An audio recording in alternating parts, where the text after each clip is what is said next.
이번에 베라루빈부터 앞으로 출연용 AI가 가게 되지 않습니까? 그러면 대표님 랜드가 되게 중요해집니다. 랜드. 예, ESSD에 들어가는 랜드. 네. 그래서 그런 관점으로 보면 우리가 AI 산업에 우리나라가 메모리 반도체 D램과 랜드를 갖고 있다는 건 우리 국가의 중요한 전략 자산이다. AI 혁명에 의한 그 반도체 수요, 그 구조적 변화, 그거를 인정하지 않는 듯한 느낌이 들었어요. 안 좋게 보시면 그렇죠. 저는 중간적인 입장인 게 뭐냐면 이렇게 가는 게 아니라 이렇게 업앤다운 그렇죠. 사이클 그려가면서 가는데 큰 그림은 저는 이거 말씀드릴게요. 그냥 2월 28일 날 미국이 테헤란 폭격을 하면서 이란 지도부 48명을 원샷에 제거했어요. 그건 전쟁사에 있을 수 없던 처음 봤던 얘기고요. 그리고 이번에 두 번째는 뭐냐면 러우 전쟁 때 원래 이번에 제가 충계 대공세로 러시아가 완전히 무너뜨릴 줄 알았더니 팔란티어에 엄청난 지원을 받은 우크라이나군이 드론으로 러시아 정유 공장을 뭐 제가 들은 얘기 30% 이상 박살을 냈다고 하거든요. 이 얘기는 뭐냐? 전장의 환경이 완전히 좀 바뀌고 있다. AI, 드론, 그 다음에 데이터 센터, 우주 데이터 센터, 일론 머스크가 그린 꿈꾼 거 있지 않습니까? 그런 식으로 바뀐다면 저는 데이터 센터 그림이 예전에 90년대는 PC였고 2010년도는 스마트폰이었잖아요. 이거와 비교 안 될 만한 큰 변화고 저는 2000년도 닷컴 버블과는 좀 다르다고 보고 있어요. 그때는 정말 꿈의 스탁이었고 지금 꿈이 아니라 그때 얘기 나온 게 이제 실현되더라고요. 유리기판이나 광섬유가 2000년도에 나왔던 얘기거든요. 그러다 제가 그 알던 글로벌 크로싱이라는 아주 유명했던 2000년도 회사가 있어요. 그 회사 엄청 월가에서 먹어줬다 그 회사 파산이 됐거든요. 근데 그 까먹었던 얘기가 이제서야 나오고 있는데 멀리 볼 게 없습니다. 우리 카토콜 좀 쓰잖아요.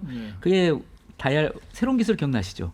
네, 새로운 그때 기술. 그 얘기 나왔어요. 근데 새로운 기술은 장렬하게 다이했지만 그 남았던 컨셉은 카토콜로 왔기 때문에 그때와는 지금 다르다라는 거고 저는 그래서 지금 눈높이를 낮추고 조금 기다리다 보시면 또 최태원 회장님 말씀대로 장기적으로 가게 되면 메모리 반도체가 다시 또 슈퍼 사이클로 올 수 있을 거다 그렇게 보고 있습니다. 네, 갈등, 예. 미중 대결, 예. 이런 지정학의 어떤 수혜를 받은 측면이 있다는 거지 않습니까? 저는 한 60% 이상은 그 지정학의 수혜를 보고 있는 거기서 거죠. 마찬가지로 앞으로 예.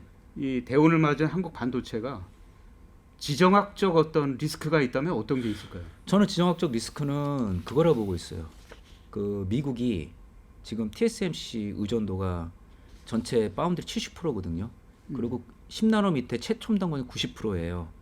근데 이제 미국이 그 물량을 TS 물량을 줄이면 줄였지 늘리진 않을 거예요. 이미 트럼프 대통령이 이미 미중 정상회담 끝나고 나서 대만이 훔쳐갔다는 얘기 나오잖아요. 근데 이게 내가 왜 말씀드리냐면은 결국은 뭐냐면 우리가 이럴 기회 어떻게 보면 파운드를 미국에 다 옮기지 일정 부분 제가 볼 때는 TSMC가 5년 전에 시장 점유율이 50%였거든요.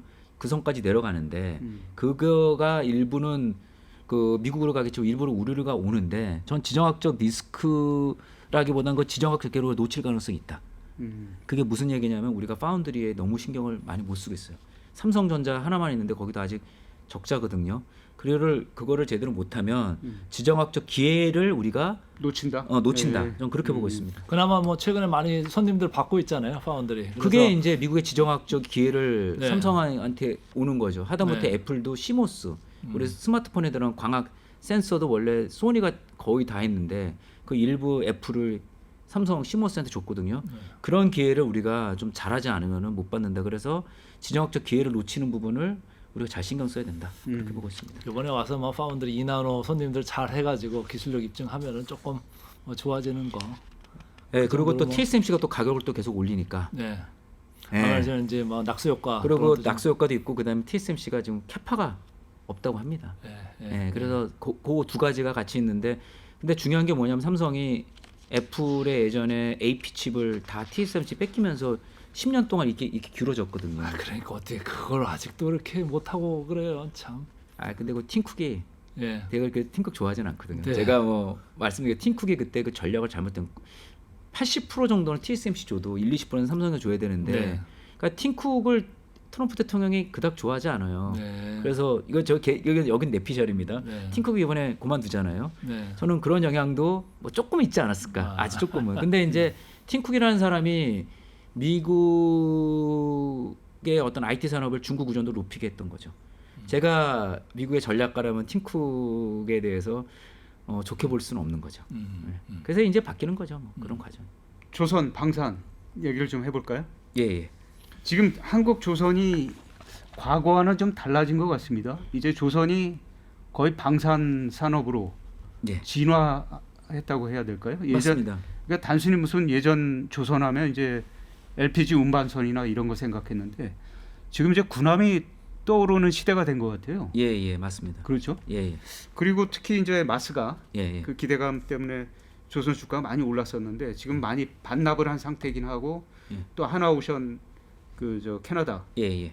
탈락하면서 이제 또 주가가 많이 내려갔는데 예. 이 조선업도 이제 슈퍼사이클을 맞았다 뭐 이런 평가들이 있는데 예. 좀 어떻게 전망하세요? 저는 그 전망에 아주 동의하고 있죠. 오히려 반도체는 좀 따져볼 게 많은데 오히려 그 조선 쪽은 상반 연말까지는 따져볼 게 별로 없이 좋은 뉴스가 많다. 네. 왜냐하면 일단 트럼프 대통령이 한국 조선에 대해서 계속 따봉 계속 하고 있거든요. 지난 주인가 저기 펜실베니아 육군대학 가가지고 한국 조선 막 뭐 진짜 일주일에 한 번 하나씩 찍어내지는 않는데 뭐 그렇게 뭐 한 달에 뭐 이렇게 계속 네. 찍어낸다. 그 얘기는 뭐냐? 심플합니다. 어쨌든 대만에 그러니까 미국 대만 갖고 지금 미국과 중국이 전쟁을 뭐 할 거 아니냐라는 이런 제기하는 사람 많잖아요. 저는 중국이 대만을 공격할 가능성보다 그거 블락케이드 영어로 포위할 것 같아요. 봉쇄를 할 것 봉쇄. 같아요. 만약에 한다면. 자, 그러면 이 봉쇄를 뚫으려면 미국에 그만한 군함수가 있어야 되는데 참고로 미국의 의회 조사국 보고서를 보면은 중국의 군함수가 400척, 미국이 300척이 좀 안 됩니다. 근데 이제 미국은 대서양도하고 인도양도 해야 되기 때문에 빼고 남은 아시아 태평양 지역에 배치된 숫자가 200대도 안 될 거예요. 그러면 중국보다 군함수가 하프, 절반도 안 되고 두 번째는 뭐냐면 미국의 군함이 오래된 군함이 많고 중국 군함은 최신 10년 내에 진비가 너무 많아요. 이번 핵 추진 잠수함도 그렇고. 그런데 이제 미국의 문제는 뭐냐면 그거를 핵 추진 잠수함이 1년 동안 수리도 제대로 못 하는 게 있어요. 그러게요. 지난번에 그런 얘기가 있었잖아요. 예, 근데 그게 왜 그런가 봤더니 중국이 2001년도 WTO 가입을 열심히 그 지원했던 데가 미국의 기업들과 월가거든요. 그래서 중국을 다 켜놓고 미국은 조선업이 상성 기준으로 1%가 안 됩니다. 그러게. 그래서 지금 트럼프가 배를 만들려고 해도 만들 수도 없고. 근데 이제 중국과 점점 지금 보면은 엊그저께도 보면 남중국해에서 좀 필리핀이랑 중국과 갈등이 있고 베트남에는 갈등이 있고 미국이 군함수를 해야 되는데 할 수 있는 데가 한국이랑 일본밖에 없어요. 근데 일본도 조선이 우리보다 더 망가져가지고 지금 미국의 요구를 들어줄 수 있는 그 조선업은 중국과 한국인데 중국 빼면 한국밖에 없는 거죠. 근데 아까 말씀드린 대로 예전에는 20년 전에 그 중국 WTO 가입되면서 그때 현대중공업이 대장주였거든요. 포스코홀딩스랑 그때는 우리가 벌크선이랑 컨테이너선으로 날아갔어요. 근데 지금은 LNG로 갔다가 지금 뭐로 바뀌었냐면 정확하게 처음으로 제가 보는 군함 사이클이 온 거예요. 근데 우리가 말하는 지금 엊그저께 캐나다에 우리가 잠수함 수주가 떨어졌는데 많은 분들은 막 애통해하는데 저는 좀 죄송하지만 그 받기 어렵다고 생각을 했거든요.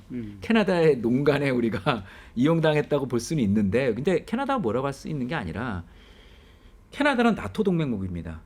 그리고 독일이 1차 대는 2차 대 유보트의 강자예요. 그리고 중요한 건 뭐냐면 캐나다가 지금 순찰할 지역은 태평양보다는 북극해나 아니면은 이 대서양 쪽도 커요. 그러니까 거기 하려면 어쩔 수 없이 독일 걸 쓸 수밖에 없는데 그 솔밴드 하면 안 되니까 일단 세우고 그래서 우리나라 걸 했는데 저는 근데 캐나다를 꼭 나쁘게 보지 않아요. 당연한 건데 우리한테 이런 것만 있는 건 아니다. 네. 왜냐하면 우리나라 그 도산 안청함을 타고 캐나다 해군이 같이 타가지고 갔으니 그 캐나다 해군은 파이브 아이즈, 영국, 호주, 캐나다, 뉴질랜드, 미국까지 포함돼 거기에 있기 때문에 거기서 입소문이 나겠죠. 야, 한국 잠수함 생각보다 좋다. 그런데 안 됐는데 저는 독일 잠수함보다 우리 잠수함이 전 좋다고 개인적인 생각 더 좋다고 보는 이유가 독일 잠수함은 같은 디젤함인데 여기 같은 경우 우리보다 부상이 좀 빠르고 디젤함은 3, 4일에 한 번씩 나와야 되거든요. 네. 근데 중요한 건 뭐냐면 무장 장착력이 독일 거는 어뢰밖에 없어요. 음. 역시 유보트니까 어뢰밖에 없는데 도산 안총함은 뭐였냐면은 여기는 SLBM이라고 잠수함 탄도미사일이 있어요. 네. 그게 6개가 탑재를 할 수가 있어요. 무시무시한 미사일. 그러니까 이제 그게가 사실 전쟁의 끝판왕인데 도산 안총함은 디젤함에도 불구하고 3주 동안 자망을 할 수가 있어요. 네. 그건 못 잡아내요. 기네요. 디텍트가 안 돼요. 네. 그리고 그러니까 사실은 기술적으로 보고 군함의 잠수함의 능력을 보면 당연히 하나오션이 돼야 되는데 그 아까 말한 지정학적 이유로 우리가 탈락이 됐는데 그러면 이게 탈락이 된 게 때문에 주가가 빠졌는데 저는 좀 그거는 뭐 주식이 원래 그런 거니까 속성이. 네. 근데 지금 보니까 PR이 많이 싸졌어요. 조선업들이. 예. 보통 20배가 넘었는데 지금 15배 정도까지 떨어졌더라고요. 근데 내년 이게 반도체는 내년 영업이익을 노바디 노스인데 군함이나 조선업체는 내년이나 내후년 영업 애널리스트 영업이익이 대충 맞아요. 왜 그러냐? 수주 산업이니까. 수주 산업이니까 건설에서도 아시잖아요. 그러니까 수주 잔고가 매출이기 때문에 지금 올해 밸류에이션 보는 게 아니라 조선업은 내년 26년, 27년, 28년도 거 보면 밸류에이션이 많이 저렴해졌어요. 네. 근데 지정학적 관점에서 보면 미국이 우리나라 군함을 바로는 발 줄 못 나올 것 같는데 재밌는 건 뭐냐면 캐나다 잠수함은 떨어졌는데 미국에서 미사일 계측함을 하나 오션 자회사인 미국 필리조선이 수주를 받았거든요. 네. 그거가 이제 시작인 거죠. 예, 그래서 저는 그 미국과 군함 관련돼 가지고 우리가 협력할 부분이 많고 그 미국의 군함만 들어가는 게 아니라 지금 한국의 군함을 받을 나라가 여러 군데가 있어요. 대표적인 나라가 사우디아라비아. 왜냐하면 이번에 그 이란 전쟁하면서 이란이 사우디를 뭐 미군 기지를 했지만 결국 이란이 만약에 도산 안총함급의 잠수함 6대 정도만 들고 가도 이란한테 위협이 될 수가 있겠죠. 그래서 저는 그런 측면을 보면은 지난 너우 전쟁 때는 그 육상 방산, 지상 방산이 올라갔고 그 다음에 이란 전쟁 때는 그 요격 미사일 갖고 있었던 그 LIG DNA가 올라갔다면 지금은 이제는 룸이 바뀌어서 이제는 그 군함 쪽으로 왔다. 네. 군함이나 잠수함 쪽으로 왔다라고 보면은 좀 이제 그 우리나라 조선업을 달리 봐야 되고 참고로 따져봐야겠지만은 MRO는 이미 우리가 봐줬고 미국 군함은 기본적으로 마진이 좋습니다. 그러게 일반 상선이랑 이런 거랑 비교가 안 될 거예요. 왜냐하면 한국이 미국보다 훨씬 인건비도 싸고 우리가 더 효율적으로 하니까. 예. 그렇다라고 보면은 마진율도 높고 그 다음에 그 미국 거를 하면서 우리가 레퍼런스가 쌓이니까 이제 세계 각국의 군함 발주가 많이 나올 때 그때 이제 우리가 들어갈 놈이 생기는 거죠. 자, 이게 그러니까 반도체와 마찬가지로 조선업도 예. 지정학의 수혜 산업이에요. 지금. 예, 그렇습니다. 그리고 캐나다 잠수함 탈락은 했지만 한국 그 군함의 기술력 예, 그거는 충분히 알리는 기회가 됐다. 예, 그러니까 맞습니다. 향후 뭐 다른 이제 프로젝트 네. 거기서는 굉장히 유리한 지위를 확보했다 이제 이렇게 볼 수 있는 겁니다. 예, 그렇습니다. 그렇게 보고 있습니다. 네. 그리고 최근에 뭐 정조대왕함이라든지 다산 정영역함 그 우리 이지스 구축함을 보시면 정말 미국 다음으로 아마 우리가 이지스 구축함을 잘 만든 거로 저 개인적으로 생각하고 있습니다. 그러면 지금 우리 저 조선사가 뭐 HD 현중이 있고 예. 삼성중공업, 하나오션 이렇게 있지 않습니까? 예. 그 세 개 중에서 어디가 가장 앞서간다고? 군함은 볼수 HD 그러니까 지금 에이지스 구축함은 HD 현대중공업이고요. 조금 이제 거기 뭐 비교하자면 상대적으로 이제 건조를 많이 했던 게 그러니까 HD 현대중공업은 이지스 구축함 쪽에 좀 강점이 있고 하나오션은 잠수함 쪽에 강점이 있고 그리고 이제 삼성중공업은 드릴십을 했기 때문에 군함 쪽에 트랙 레코드는 없는데 제가 삼성중공업을 보는 거는 V식 데이터 센터. 그러니까 함정을 통해 가지고 여기 데이터 센터를 넣는 게 냉각을 할 수가 있고 요즘 어떤 거로 중요하냐면 지금 핵 추진 잠수함은 들어보셨겠지만 핵 추진 선박을 지금 SMR 선박을 지금 우리나라 조선사들이 준비하고 있거든요. 근데 이제 삼성중공업은 그룹사에 반도체가 있으니까 그래서 저는 삼성중공업은 좀 V식 그 데이터 센터를 질 수 있는 어떤 그 기대감 뭐 그렇게 보고 있습니다. 자, 그러면 아까 이제 반도체도 지금은 저평가 구간이고 거의 네. 바닥이라고 보셨잖아요. 예. 조선업도 저평가 구간이고 주가가 예. 반도체와 조선 주가를 비교하면 네. 저평가 상태가 어디가 더 심하다고 저는 보시나요? 조금 싸기는 숫자로 보면 당연히 반도체가 훨씬 싸죠. 훨씬. 예. 그런데 이제 저는 이제 모멘텀이랑 그다음에 어떤 상황을 봤을 때는 수급적인 걸 봤을 때는 반도체보다는 오히려 좀 조선 쪽이 조금 더 수급적으로도 좋고 연말까지 특별하게 그 우리가 고민할 게 별로 없는 것 같습니다. 내년도는 모르겠고. 근데 반도체는 아까 말씀드린 대로 중간 선거에 좀 노이즈, 네. 미국 중간 선거에 대한 노이즈가 있고, 네. 예, 조선은 그게 없죠. 예, 왜냐하면 미국이 해군력이 엄청 약화된 거는 미국 민주당이고 공화당이고 공이 어그리하고 그 다음에 그 조선업을 짓게 되면 미국에 일자리가 창출되니까 그것도 괜찮고 그래서 조선업은 내년은 모르겠는데 올해까지는 고민할 게 그렇게 많지가 않다. 오히려 지금 싸고 고민할 게 별로 없으니까 상대적으로는 제가 볼 때는 이런 걸 다 종합적으로 봤을 때는 조선이 조금 더 유리하지 않겠느냐 그렇게 보고 있는 거죠. 제가 마지막으로 질문 하나만 더 할게요. 반도체를 전략 자산의 관점에서 뭐 딱 요약을 좀 할 수 있을까요? 전략 자산? 예, 네. 그렇죠. 왜 전략 자산이냐면 이제 모든 전장 환경이 AI로 바뀌었기 때문에 AI에 들어간 핵심 HBM을 우리가 하고 있다는 부분. 네. 그리고 이번에 베라루빈부터 앞으로 출연용 AI가 가게 되지 않습니까? 그러면 대표님 랜드가 되게 중요해집니다. 랜드. 예, ESSD에 들어가는 랜드. 네네. 그래서 그런 관점으로 보면 우리가 AI 산업에 우리나라가 메모리 반도체 DRAM과 랜드를 갖고 있다는 건 우리 국가의 중요한 전략 자산이다. 이 전략 자산을 안정적으로 갖기 위해서는 우리 고객사들과 잘 협력하자. 뭐 이렇게 네. 정리할 수 있겠습니다. 네. 기능을 살짝 비교한다면 이게 좀 어렵지 않습니까? IT가. 네. D램과 랜드는 기능적으로 어떻게 좀 다릅니까? 심플하죠.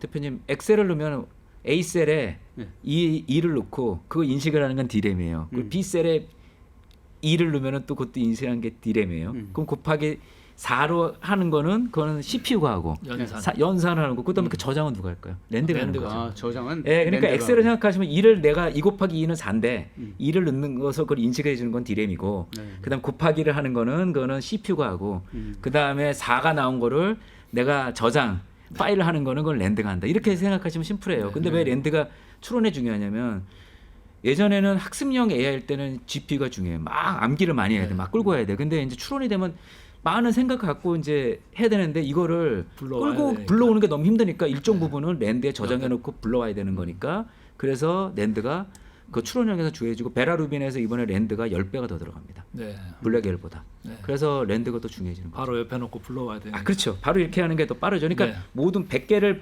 다 했고 2, 30개라도 랜드에 저장해 놓으면 훨씬 더 빨리 할 수 있고 그게 이제 전력 소모도 줄일 수가 있겠죠.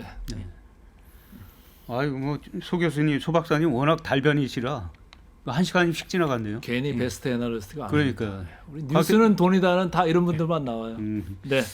강 대표님 뭐 궁금하신 것도 있습니까? 아, 충분히 들었습니다. 이제 내가 딱 하나만 더 여쭤볼게요. 예.